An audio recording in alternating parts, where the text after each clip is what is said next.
Hi friends, అందరికీ నమస్కారం. అంజలి కథలకి స్వాగతం. ఈరోజు బొమ్మరిల్లు కథ పేరు పుణ్యపురం. ఈ కథను రచించిన వారు జె రామలక్ష్మి గారు. రమణయ్యకు చిన్నతనంలోనే తల్లిదండ్రులు పోయారు. అయిన వాళ్ళెవరూ చేరదీయలేకపోతే ఒక వ్యాపారి పంచన చేరాడు. వాడి చురుకుతనము, తెలివితేటలు వ్యాపారికి నచ్చాయి. అందుకని వాడికాయన అలాంటి పనులు చెప్పక వ్యాపార రహస్యాలు నేర్పుతూ ఉండేవాడు. రమణయ్య మంచివాడు, విశ్వాసపాత్రుడు. వ్యాపారి వాడి చేత అన్ని పనులు చేయించుకొని చాలా తక్కువ ప్రతిఫలాన్ని ఇచ్చేవాడు.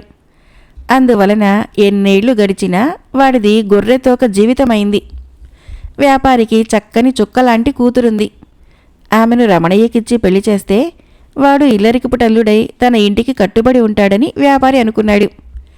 ఒక రోజున రమణయ్యకు ఆ విషయం చెప్పాడు. వ్యాపారి కూతురు మితిమీరిన గారాబంతో పెరిగింది. రమణయ్యను ఆమె ఇంట్లో మనిషిలో కాక పనివాడిలా చూసేది. అయిందానికి కానిదానికి తిడుతూ ఉండేది. ఆమె బాధపడలేక వాడు ఆ ఇల్లు వదిలి పారిపోవాలనుకున్నాడు. కానీ వ్యాపారి పట్ల కృతజ్ఞత వాణ్ణి కట్టిపడేసింది. ఇప్పుడు వ్యాపారి వివాహం ప్రసక్తి తెచ్చేసరికి రమణయ్య తెలివిగా, అయ్యా, తమరు నాకు తండ్రి వంటివారు. మీ కూతురు నాకు చెల్లి వంటిది. మా ఇద్దరికీ పెళ్ళి అంటే ఊహలో కూడా భరించలేను అన్నాడు. ఈ మాటలకి వ్యాపారికి కోపం వచ్చి, ఇలాంటి కబుర్లు నాకు నచ్చవు. ఎవరికైనా మామ తండ్రి వంటివాడే, మేనమామ కూతురు చెల్లి వంటిదే. పెళ్లికి మరదలు తగినదేనని మన సాంప్రదాయం చెబుతున్నది. నేను నీకు తండ్రి వంటి వాడినే కాని మామను. ఈ విషయం గ్రహించి వెంటనే ఈ పెళ్లికి ఒప్పుకో, లేదా కట్టుగుడ్డలతో నా ఇంట్లో నుంచి వెళ్ళిపో అన్నాడు. వ్యాపారిని శాంతపర్చాలని రమణయ్య కాసేపు విఫల ప్రయత్నాలు చేసి చివరికి విసిగిపోయి, అయ్యా, మీరు నన్ను చేరదీసి ఆదరించారు. అందుకు కృతజ్ఞుణ్ణి. అంత మాత్రాన నా వల్ల మీరు ప్రయోజనం పొందలేదని కాదు కదా. నా కారణంగా మీ వ్యాపారం రెట్టింపయింది, లాభాలు పెరిగాయి. నన్ను ఇంట్లో నుంచి పంపేసే ముందు నాకు కొంచెం డబ్బివ్వటం న్యాయము అన్నాడు. దీనికి వ్యాపారి మరింత మండిపడి, నీకు తిండి పెట్టినందుకు, భోజనం ఖర్చు, ఉండనిచ్చినందుకు ఇంటి అద్దె, వ్యాపార రహస్యాలు నేర్పినందుకు గురుదక్షిణ వగైరాలన్నీ కలుపుకుంటే నువ్వే నాకు ఇంకా 1000 వరహాలు బాకీ. అది వదులుకుంటున్నాను పో అన్నాడు. ఆయన తనకు డబ్బివ్వడని రమణయ్యకు అర్థమైపోయింది. వాడు నిట్టూర్చి అక్కడి నుంచి కదిలాడు. వ్యాపారి రమణయ్యను ఇంట్లో నుంచి పంపించేశాడని ఊరందరికీ తెలిసింది. అందుకందరూ రకరకాల కారణాలు గుసగుసలుగా చెప్పుకున్నారు. రమణయ్య మంచితనం గురించి తెలిసిన వారు కూడా సానుభూతితో సాయం చేయటానికి ముందుకు రాలేదు. ఆ ఊళ్ళో సీత అనే పేద యువతి ఉంది. ఆమెకు నాన్నవాళ్ళు లేరు. రకరకాల పిండి వంటలు చేసి సంతలో అమ్ముకొని ఆ వచ్చే డబ్బుతో ఎలాగో రోజులు వెళ్ళబుచ్చుతోంది. ఆమెకు పూరి గుడిసె ఉంది. సీత రమణయ్యను కలుసుకొని, నన్ను పెళ్లి చేసుకో, నా పూరి గుడిసె నీకు నిలవనిడనిస్తుంది. నేను నీ చెప్పు చేతల్లో ఉంటాను. నీ తెలివితేటలతో నా వ్యాపారాన్ని వృద్ధి చెయ్యి, మనం బాగుపడతాము అంది. ఏ ఆధారమూ లేని రమణయ్యకు ఈ మాటలు నచ్చాయి. వాడు సీతను పెళ్లి చేసుకున్నాడు. తన తెలివితేటలతో ఆమె వ్యాపారాన్ని వృద్ధి చేసి పూటకోళ్ల ఇల్లుగా మార్చాడు. ఆ లాభాలతో ఇతర వ్యాపారాలు ప్రారంభించి 5 ఏళ్లు తిరిగేసరికి లక్షాధికారి అయ్యాడు. అప్పటికి వాడికి 2 కొడుకులు కలిగారు. తన జీవితము ప్రశాంతంగా గడిచిపోవాలని రమణయ్య కోరిక. కానీ సీత అప్పటికి ఉన్నదాంతో తృప్తిపడక ఇంకా సంపాదించాలనేది. ఒకప్పుడు మనది పూరి గుడిసే, ఇప్పుడు మేడలో ఉంటున్నాం. ఒకప్పుడు పిండి వంటలు చేసి అమ్మేవాళ్ళం, ఇప్పుడు పనివాళ్ల చేత పిండి వంటలు చేయించుకుని తింటున్నాము. ఇంతకంటే ఏం కావాలి అని రమణయ్య అప్పుడప్పుడు భార్య మీద విసుక్కునేవాడు. చేతనైన వాళ్ళు ఎంతైనా సంపాదించుకుంటారు, చేతగాని వాళ్ళు ఉన్నదాంతో తృప్తి పడతారు. నీ సమర్థత తెలిసే నిన్ను ఏరికోరి పెళ్లి చేసుకున్నాను. నా ఆశ నిరాశ చెయ్యకు అంది సీత. అవసరానికి మించి డబ్బు సంపాదించటము రమణయ్యకు నచ్చటం లేదు. వాడు కొంత తీరిక సమయాన్నుంచుకొని పురాణ గ్రంథాలు చదవాలని ఆశపడుతున్నాడు. కాని భార్య వాడిని క్షణం కూడా తీరుబడిగా ఉండనివ్వటం లేదు. ఆమెతో దెబ్బలాడి తన ఇష్టం వచ్చినట్లుండాలంటే వాడికి మనశ్శాంతి ఉండటం లేదు. అలాంటి సమయంలో ఆ ఊరికి పేరెన్నికగన్న సాధు ఒకడు వచ్చాడు. రమణయ్య ఆయన్ని కలుసుకొని, ఎల్లకాలము ధన సంపాదన మీదే దృష్టి ఉంచితే నాకు మనశ్శాంతి ఉండదు. ధన సంపాదనని నిర్లక్ష్యం చేస్తే నా భార్య నాకు మనశ్శాంతి ఉండనివ్వదు. ఇలాంటి పరిస్థితుల్లో మనశ్శాంతిని ప్రసాదించే ఉపాయం నాకు చెప్పండి స్వామి అని వేడుకున్నాడు. సాధువు చిరునవ్వు నవ్వి, డబ్బు సంపాదించే విద్య అందరికీ అలవడదు. నీ విద్యను నువ్వు సార్థకం చేసుకో. బాగా డబ్బు సంపాదించు. ఆ డబ్బుతో లేనివారికి సాయపడు. పుణ్యకార్యాలు చేయి. నీ సంపాదన సార్థకమైతుంది, నీకు మనశ్శాంతి కలుగుతుంది అన్నాడు. ఈ ఉపాయము రమణయ్యకు నచ్చింది. వెంటనే అమలు చేయాలనుకున్నాడు. కానీ ఆశ్చర్యంగా వాడికి చాలా సందేహాలు కలిగాయి. పుణ్యకార్యం చేయటము చాలా కష్టంగా తోచింది. రమణయ్యను వ్యాపారి చేరదీశాడు. అది పుణ్యకార్యమే. కానీ ఆయన పుణ్యం కోసం ఆ పని చేయలేదు. తన వ్యాపారాన్ని, లాభాన్ని పెంచుకునేందుకు ఆ పని చేశాడు. రమణయ్యకు జీతం బత్తం లేని నౌకరుగా ఉపయోగించుకొని చివరకు తన మాట వినలేదని గెంటేశాడు. అలాగే సీత కూడా రమణయ్యను డబ్బు సంపాదించే యంత్రంలా గుర్తించి పెళ్లి చేసుకున్నది. ఈ ప్రపంచంలో మనుషుల్లో స్వార్థపరులే ఎక్కువ. అంతవరకు రమణయ్య తన జీవితాన్ని ఇద్దరు స్వార్థపరుల కోసం ధారపోశాడు. ఇక మీదట అలా జరగకూడదు. మంచివారికే సాయపడాలి. రమణయ్య ఇలాగనుకున్నాడు. కానీ తన వద్దకు వచ్చే ప్రతివాడు అబద్ధాల కోరుగాను, మోసగాడుగాను కనిపించడంతో చాలా ఇబ్బంది పడ్డాడు. 2 రోజుల తర్వాత వాడు మళ్ళీ సాధువు వద్దకు వెళ్ళి, నేను ఇక మీదట మంచివాళ్లకే సాయపడాలనుకుంటున్నాను. నిస్వార్థపరులకే ఉపకారం చేయాలనుకుంటున్నాను. నా భార్య విషయంలో నాకెలాగూ తప్పదు. బయటవారి విషయంలోనైనా నా కోరిక తీరే ఉపాయం చెప్పండి అని అడిగాడు. సాధువు కాసేపు ఆలోచించి, నీవు పుణ్యపురం వెళ్ళు, 4 రోజులుండు. మొట్టమొదట నిన్నెవరడుగుతారో వాళ్ళింట్లోనే మకాం పెట్టు. మొదటి వారం రోజులు పాలు మాత్రం పుచ్చుకో. తర్వాత వారము పళ్ళు మాత్రం పుచ్చుకో. 3వ వారము జొన్న రొట్టెలు మాత్రం తినాలి. 4వ వారము మామూలు భోజనం చేసి తిరిగిరా. అక్కడ ఉన్నంతకాలము చెప్పింది వినటమే తప్ప ఎవరితోనూ వాదనకు దిగకు. పుణ్యపురం ప్రజలు మహాపుణ్యాత్ములు. వారితో ఉండటం వలన నీకు మనశ్శాంతి లభిస్తుంది. అక్కడ నీకేమైనా సందేహాలుంటే తిరిగి వచ్చే రోజున గ్రామాధికారిని అడిగి తీర్చుకో అని చెప్పాడు. వెంటనే రమణయ్య కొంత డబ్బు తీసుకుని పుణ్యపురానికి ప్రయాణమయ్యాడు. అక్కడికి చేరుకునేటందుకు వాడికి 2 రోజులు పట్టింది. పుణ్యపురము అన్ని గ్రామాలకులా లేదు. పాడి పంటలతో, పచ్చని చెట్లతో ఆ ఊరు కళకళలాడుతోంది. ఆ ఊళ్ళో పెంకుటిల్లే ఉన్నాయి. అటు మేడలు లేవు, ఇటు గుడిసెలు లేవు. చక్కని విశాలమైన బాటలతో ఆ ఊరు సమర్థుడైన శిల్పి తీర్చిదిద్దినట్లు ఉంది. గ్రామస్తులందరూ సంతోషానికి మారుపేరులా ఉన్నారు. గ్రామంలో అడుగుపెట్టగానే వరదయ్య అనేవాడు రమణయ్యను కలుసుకొని, నీకు ఇల్లు కావాలా, మా ఇంటికి రా అని తీసుకుని పోయాడు. అక్కడ తన ఇంట్లో చిన్న గది చూపించి, ఇది నీ గది, నెలకి 100 వరహాలు అద్దె అన్నాడు. తన ఊళ్ళో ఆ గదికి 5 వరహాలకు మించి అద్దె ఇవ్వరు.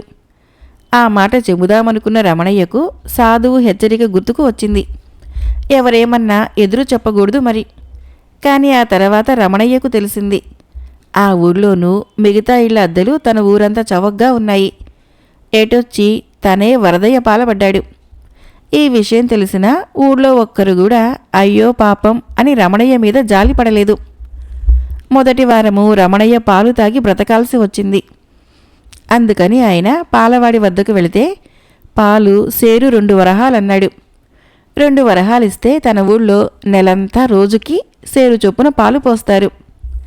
ఈ ఊళ్ళో ధరలు ఎక్కువగా ఉన్నాయే అన్నాడు రమణయ్య ఉక్రోషాన్ని అణచిపెట్టుకునే ప్రయత్నం చేస్తూ. ఒక్క పాల ధర ఎక్కువ, పళ్ళో జొన్న రొట్టెలో భోజనమో అయితే ఒకదానికి మించి ఒకటి తక్కువ అన్నాడు పాలవాడు. తర్వాత వారాలకి ఖర్చు తక్కువైతుందిలే అని రమణయ్య సరిపెట్టుకున్నాడు. కాని వాడు పళ్ళు తినే సమయానికి వాటి ధర బాగా పెరిగిపోయింది. పాల ధర పడిపోయింది. ఆ తర్వాత జొన్న రొట్టెలు, భోజనం విషయాల్లోనూ అలాగే జరిగింది. తన గ్రామము 100 వరహాలు కూడా కాని దానికి నెల్లాళ్లలో రమణయ్య ఆ గ్రామంలో 1500 వరహాలు ఖర్చు పెట్టాడు. డబ్బు ఖర్చయినందుకు రమణయ్యకు బాధగా లేదు. కానీ పుణ్యపురం నిండా మోసగాళ్ళు, అబద్ధాల కోరులు ఎక్కువగా ఉన్నట్లు వాడికి తోచింది. తన డబ్బు అలాంటి వారి పాలబడిందేమో అన్న బాధతో అక్కడున్న 4 రోజులు వాడికి మనశ్శాంతి కరువైంది. తిరిగి ప్రయాణమయ్యే రోజున వాడు గ్రామాధికారిని కలుసుకున్నాడు. మా ఊరు మీకు తప్పక నచ్చి ఉండాలి, మళ్ళీ వస్తూ ఉండగలరని కోరుకుంటున్నాను అన్నాడు గ్రామాధికారి వినయంగా రమణయ్యతో. ఒకసారి వచ్చినవాడు మళ్ళీ ఈ ఊరు రాడు, ఇక్కడంతా మోసం, అబద్ధం అంటూ రమణయ్య ఆయనకు తన అనుభవాలు చెప్పాడు. తమరు పొరపడ్డారు. పుణ్యకార్యాలు చేయాలనుకున్న పుణ్యాత్ములంతా వచ్చి చేరి కలిసి కట్టుకున్న ఊరు ఇది. ఇక్కడ మోసము, అబద్ధము ఏమీ ఉండవు. మీ దగ్గర అదనంగా తీసుకున్న డబ్బుని ప్రతి ఒక్కరూ గ్రామాధికారినైన నాకు సమర్పించుకొని వెళ్లారు. ఆ డబ్బుని మా గ్రామస్తులందరము కలిసి సక్రమంగా పుణ్యకార్యాలకు వినియోగిస్తాము అన్నాడు గ్రామాధికారి. పుణ్యకార్యాలంటే ఏం చేస్తారు అన్నాడు రమణయ్య. దేశమంతటా ఉచిత వైద్యశాలలు నిర్మిస్తున్నాము, ఉచిత పాఠశాలలు నెలకొల్పుతున్నాము, బాటసారులకు ఉచిత భోజన సదుపాయాలు కల్పిస్తున్నాము, అనాథులకు శరణాలయాలు ఏర్పాట్లు చేస్తున్నాము, ఇలా ఇంకా ఎన్నో చేస్తున్నాము అన్నాడు గ్రామాధికారి. రమణయ్య ఆశ్చర్యపడి, మీరు చేసే పనులు బాగానే ఉన్నాయి, కానీ ఇందుకు మోసం చేసి డబ్బు సంపాదించాలా? సామాన్యులను దోచాలా? చందాలు వసూలు చేస్తే ఎంతో గౌరవంగా ఉంటుంది కదా అన్నాడు. మేము సామాన్యులను దోచడం లేదు, ఎవరినీ మోసం చేయటం లేదు. మేము చేసే మంచి పనుల గురించి అందరికీ తెలుసు. తమకు తాముగా మంచి పని చేయటం కంటే మా ద్వారా చేయటంలోనే పుణ్యఫలితం ఎక్కువగా ఉంటుందని చాలామంది మా ఊరు వస్తున్నారు. మా ఊరు గురించి సాధువులు, మహాత్ములు ప్రచారం చేసి మీ వంటి వారిని ఇక్కడకు పంపిస్తున్నారు. మేము చేసే పుణ్యకార్యాల ఫలితము మీ వంటి వారిదే. మీ వంటి వారికి సదుపాయాలు చేకూర్చటానికి, మనశ్శాంతిని కలిగించటానికి పుణ్యపురం గ్రామస్తులు తమ జీవితాలని అంకితం చేశారు. ప్రతి గ్రామస్తుడు తన అవసరానికి మించిన సంపాదనని గ్రామాధికారి పరం చేస్తాడు. దీన్ని బట్టే మా గ్రామస్తుల గొప్పతనం తెలుసుకోవచ్చు. మా గ్రామంలో తమకు తాముగా వచ్చి ఉండేవారే తప్ప బలవంతంగా మేమెవరినీ ఉంచడం లేదు. గ్రామం నచ్చనివారు వచ్చిన రోజునే వెనక్కు వెళ్ళిపోవచ్చు. నచ్చినవారు ఎన్ని మాసాలైనా ఉండవచ్చు. అది వారి అభీష్టమే తప్ప మా బలవంతం కాదు అన్నాడు గ్రామాధికారి. ఈ మాటలు వినగానే ఒక్కసారిగా రమణయ్య మనసు తేలికపడింది.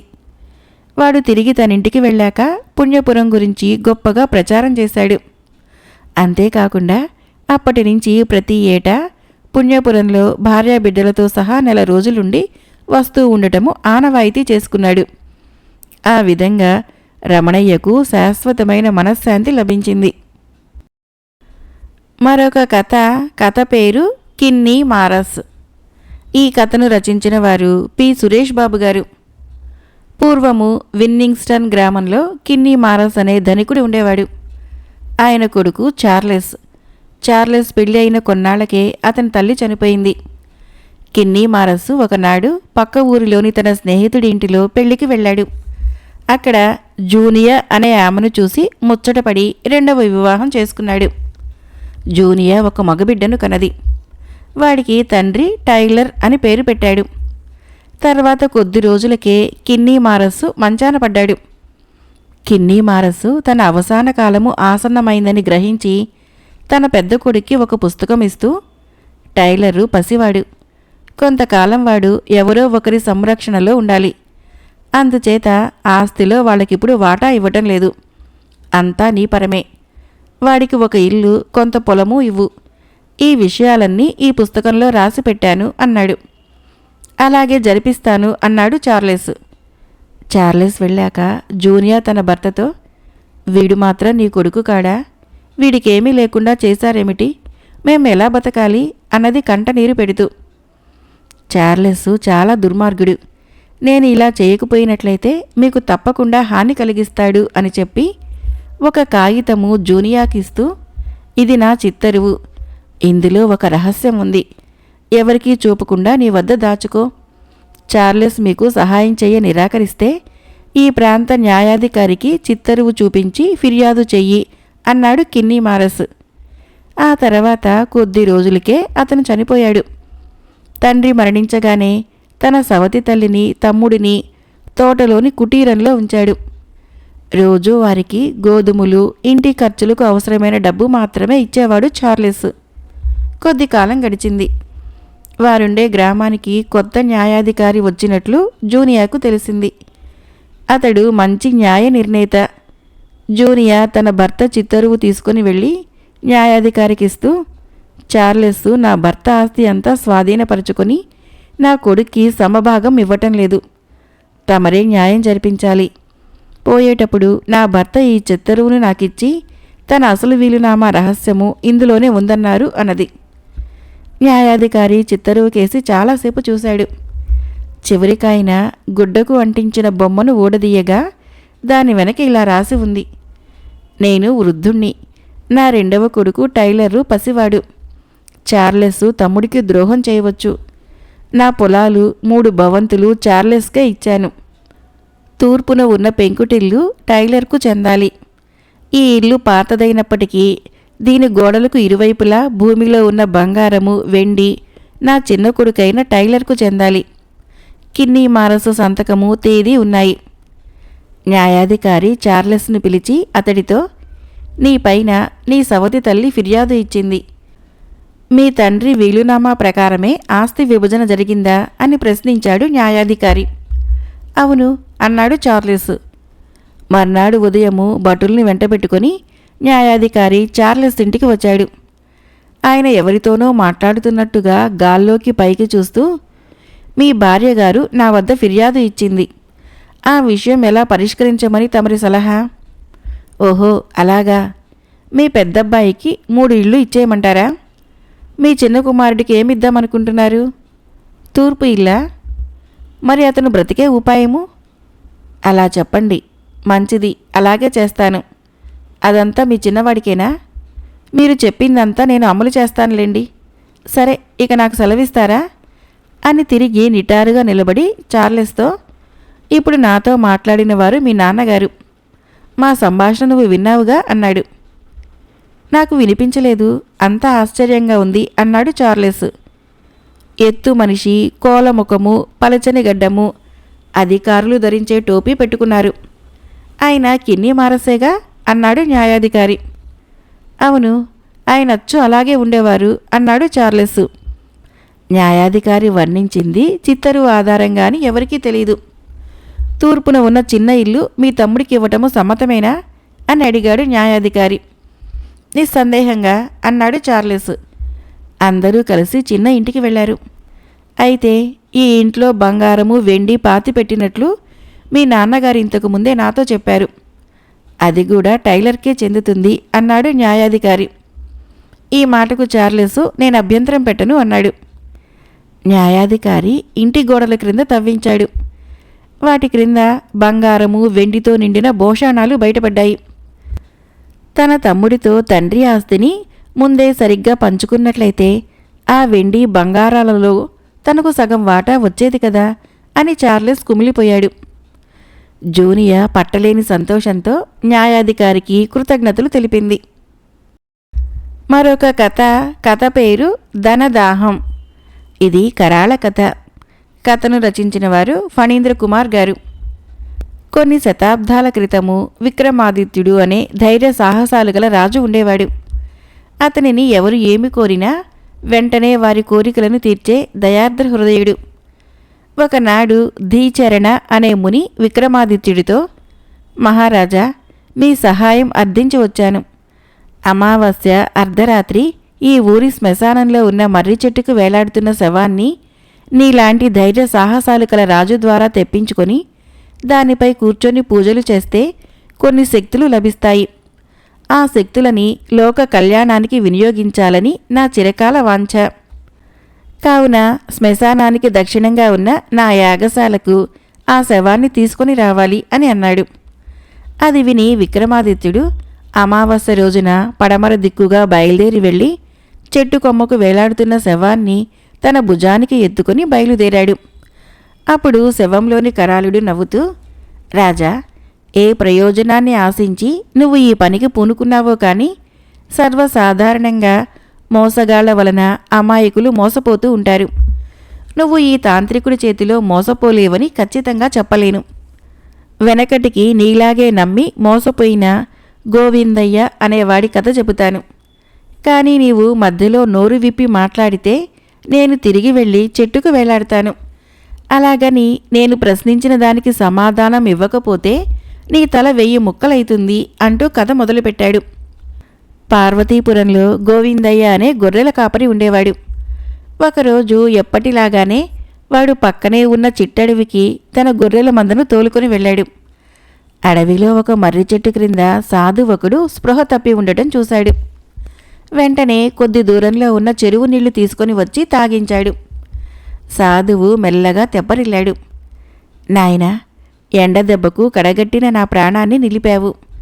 నీకు మేలు చేసి నా ధర్మాన్ని కాపాడుకుంటాను. ఈ రోజు నుంచి నిర్మలమైన మనస్సుతో నీవు ఎవరిని చూసినా వాళ్ల భవిష్యత్తు నీకు క్షణంలో స్ఫురిస్తుంది అని సాధువు గోవిందయ్యను తాకి అక్కడి నుంచి వెళ్ళిపోయాడు. కొద్ది రోజుల్లోనే సాధువు తనకిచ్చిన వరము సత్యమేనని అనుభవపూర్వకంగా తెలుసుకున్నాడు గోవిందయ్య. గోవిందయ్య రాజుగారిని కలిసి తన జ్ఞానాన్ని ప్రదర్శించి రాజాదరణ పొందాలనుకున్నాడు. మర్నాడు తెల్లవారుజామున బయలుదేరి రాజుగారి కోటకు చేరుకున్నాడు. కాపలా భటులు రాజుగారిని కలవటానికి కొంత ధనం లంచం అడిగారు. గోవిందయ్య దగ్గర చిల్లి గవ్వలేదు. చేసేది లేక తిరిగి తన ఊరికి బయలుదేరాడు. దారిలో ఒక ఊరిలో శ్రీవల్లభుడు అనే బ్రాహ్మణ యువకుడు గోవిందయ్యకు తారసపడ్డాడు. ఇద్దరికీ మాటలు కలిశాయి. గోవిందయ్య తన బాధని అతనికి చెప్పుకున్నాడు. సరే, నీకు జ్యోతిష్యం వచ్చు కనుక మనిద్దరము ఇక్కడికి దగ్గరలోనే ఉన్న దేవాలయం దగ్గరికి వెళదాం. నేను బ్రాహ్మణుడిని కాబట్టి నా రూపురేఖలకి ఇతరులు ఇట్టే ఆకర్షితులైతారు. నువ్వు నా పక్కన ఉండు. ఎవరికీ తెలియకుండా నీ మాట నా మాటగా చెబుతుంటాను. ఆ వచ్చిన ధనము మనిద్దరము చెరిసగము పంచుకుందాము అన్నాడు శ్రీవల్లభుడు. గోవిందయ్య సహకారంతో శ్రీవల్లభుడు ఉన్నది ఉన్నట్టుగా వచ్చిన వారికి చెప్పసాగాడు. ఈ విధంగా కొద్ది రోజులు గడిచాయి. వీరి సంపాదన రోజురోజుకి పెరిగింది. ఒకరోజు, మిత్రమా, ఈ ధనాన్ని ఒక చెట్టు తొర్రలో దాచిపెడదాము. ఎక్కువ ధనం కూడిన తర్వాత ఇద్దరము పంచుకుందాము అన్నాడు శ్రీవల్లభుడు ఎంతో నమ్మకంగా. సరే అన్నాడు గోవిందయ్య. పగలంతా సంపాదించిన ధనము సాయంత్రం కాగానే ఇద్దరూ కలిసి ఆ ధనాన్ని ఒక చెట్టు తొర్రలో దాచేవాళ్ళు. ఒకనాడు రాత్రి భోజనాలు ముగించుకొని పడుకునే ముందు శ్రీవల్లభుడితో, ఇప్పటి వరకు మనం దాచిన ధనాన్ని రేపు పంచుకుందామా అని అడిగాడు గోవిందయ్య. సరే అన్నాడు శ్రీవల్లభుడు. ఉదయం లేచి చూస్తే శ్రీవల్లభుడు ఎక్కడా కనపడలేదు. అనుమానం వచ్చి చెట్టు తొర్రలో చూస్తే ధనం లేదు. మోసపోయానని తెలుసుకున్నాడు గోవిందయ్య. చేసేది లేక సొంత ఊరికి బయలుదేరి వెళ్ళిపోయాడు. గోవిందయ్యను మోసం చేసి తీసుకుని వెళ్ళిన ధనంతో జూద గృహానికి వెళ్ళి జూదం ఆడటం ప్రారంభించాడు శ్రీవల్లభుడు. జూదంలో తన దగ్గర ఉన్నదంతా పోగొట్టుకున్నాడు. ఏ రూపంలోనైనా ధనం సంపాదించటమే ముఖ్యమనుకున్న శ్రీవల్లభుడు ఒక దొంగల ముఠాతో చేతులు కలిపాడు. ఒక రోజున బాటసార్ల గుంపుని శ్రీవల్లభుడి దొంగల ముఠ దోచుకుంటున్న సమయంలో గోవిందయ్య శ్రీవల్లభుడిని చూసి ప్రేమతో పలకరించాడు. మనం విడిపోయిన తర్వాత నా విద్యతో చాలా ధనం సంపాదించి మా ఊరిలో స్థిరపడ్డాను. నా మాట విని నాతోరా, మా ఊరి జమీందారుతో చెప్పి నీకు తగిన ఉద్యోగం ఇప్పిస్తాను అన్నాడు గోవిందయ్య. ఒక్క క్షణం ఆలోచించి సరే అన్నాడు శ్రీవల్లభుడు. దొంగలకి కోపం వచ్చి నువ్వు వెళ్ళటానికి వీల్లేదు అన్నారు. వెళ్ళి తీరతానన్నాడు శ్రీవల్లభుడు. దాంతో దొంగలు మూకుమ్మడిగా వెళ్ళి శ్రీవల్లభుడిని కత్తులతో పొడిచి చంపేశారు. ఈ కథ చెప్పిన కరాలుడు విక్రమాదిత్యునితో, శ్రీవల్లభుడి మరణానికి కారకులు ఎవరు? గోవిందయ్య జ్యోతిషమా, శ్రీవల్లభుడి ధన వ్యామోహమా, లేక అతని వ్యసనమా? ఈ సందేహాలకి సమాధానం తెలిసి కూడా నువ్వు మాట్లాడకపోతే నీ తల 1000 ముక్కలైతుంది అన్నాడు. అప్పుడు విక్రమాదిత్యుడు, కరాళ, శ్రీవల్లభుడి మరణానికి అతడి ధన వ్యామోహమే కారణం. గోవిందయ్య వలన శ్రీవల్లభుడికి మంచే జరిగింది. తృప్తి మనిషికి అన్ని సుఖాలు ఇస్తుంది. కానీ గోవిందయ్య జ్యోతిష శక్తి వలన శ్రీవల్లభుడు ఊహించినంత సంపాదించినప్పుడు తృప్తి చెంది జోదశాలకు వెళ్ళకపోయినట్లయితే ఇలా దొంగగా మారి హతమయ్యేవాడు కాదు. ముమ్మాటికి శ్రీవల్లభుడి మరణము అతడి స్వయంకృతాపరాధమే తప్ప మరే కారణము కాదు అని చెప్పాడు. విక్రమాదిత్యుడికి మౌనభంగం కలగగానే కరాళుడు గాలిలో ఎగురుకుంటూ వెళ్ళి తిరిగి చెట్టెక్కాడు. మరొక చిన్న కథ పేరు పుల్లయ్య ఎల్లయ్యల కథ. ఈ కథను రచించిన వారు శ్రీరామ కమల్ గారు. పుల్లయ్య అనే అతను గొప్ప దైవభక్తుడు. ప్రతిరోజు దేవుడికి పూజ చేయందే పచ్చి మంచినీళ్ళు కూడా తాగడు. రాత్రి దేవుడికి నమస్కారం పెట్టుకున్న తర్వాతే నిద్రపోయేవాడు.